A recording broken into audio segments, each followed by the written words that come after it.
Ligue des Champions. Désormais entraîné par Thierry Henry, l'AS Monaco reste handicapé par le faible rendement de ses cadres et notamment de ses gardiens. Daniel Subasic est de nouveau blessé mais Diego Benaliu revient pour affronter le FC Bruges et devra vite se montrer rassurant, s'il est aligné.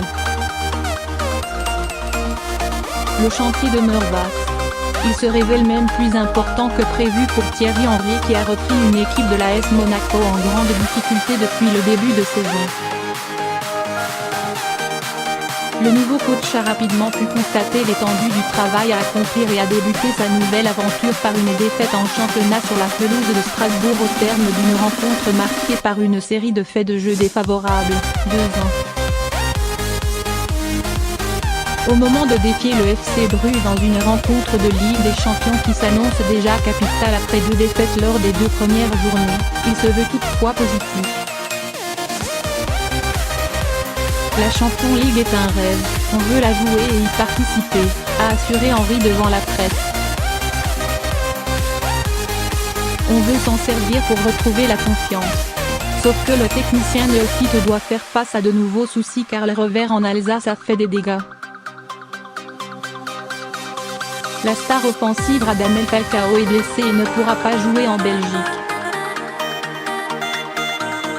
L'ASM est également confronté à un sérieux problème de gardien. Entre les blessures à répétition et les prestations décevantes, le faible rendement de ses portiers constitue un des principaux soucis du club de la Principauté. Et cela ne semble pas près de s'arranger. Titulaire contre Strasbourg pour sa première en Ligue 1 cette saison, le 3e portier Seydou avait plombé les siens d'entrée avec une faute de main qui avait coûté l'ouverture du score.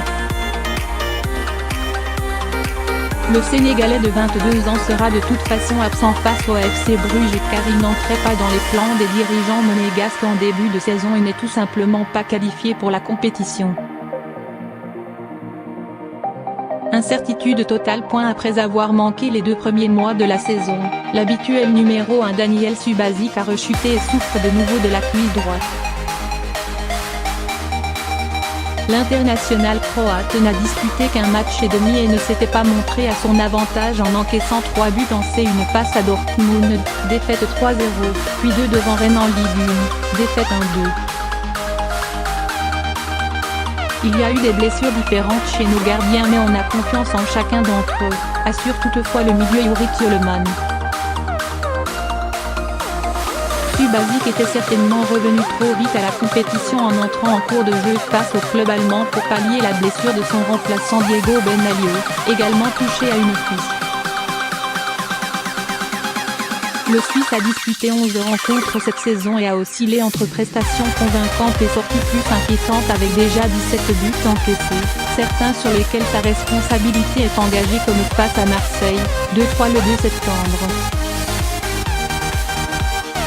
Après 3 semaines d'absence, il fait de nouveau partie du groupe qui s'est rendu en Belgique et pourrait garder la cage monégasque.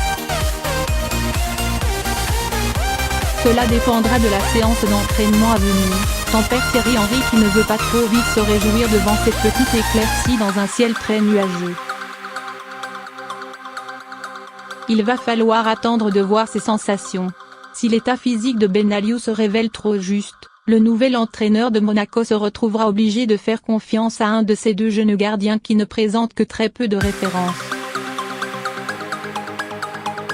Du haut de ses 20 ans, Loïc Badiachile il n'affiche que 2 matchs joués chez les professionnels et c'était il y a 2 saisons. Yanis Sénin, 19 ans, n'a, lui, encore jamais joué avec l'équipe première et est normalement préposé à la Youth League. L'un ou l'autre aura bien du mal à permettre à ses partenaires de retrouver la confiance tant attendue.